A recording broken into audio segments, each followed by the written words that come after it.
આવી કંકોત્રી તમે ક્યાંય નહીં જોઈ હોય. લંકાપતિ પરિવારે દીકરીના લગ્નનું આમંત્રણ ઇન્ડોર પ્લાન્ટના કુંડા પર છપાવ્યું. કોરોનામાં થયેલી ઓક્સિજનની કમીથી મળી પ્રેરણા.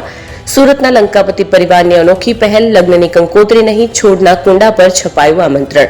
પર્યાવરણ પ્રત્યે જનજાગૃતિનો સંદેશ શહેરભરમાં ચર્ચામાં. સામાન્ય રીતે લગ્ન પ્રસંગે વહેંચાતી કંકોત્રી થોડા દિવસોમાં જ કચરામાં કે પસ્તીમાં જતી રહે છે. દર વર્ષે લાખો રૂપિયાનું પેપર વપરાય છે અને તેનાથી પર્યાવરણ પર વધતા પ્રદૂષણનો ભાર પણ વધે છે.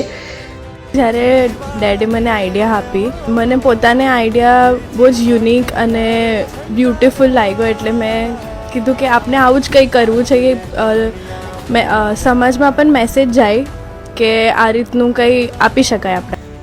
પરંતુ સુરતના પીપળોદ વિસ્તારમાં રહેતા લંકાપતિ પરિવારે પોતાની પુત્રીના લગ્ન પ્રસંગે એક એવી અનોખી પહેલ કરી છે જે હાલમાં સમગ્ર વિસ્તારમાં ચર્ચાનું કેન્દ્ર બની છે.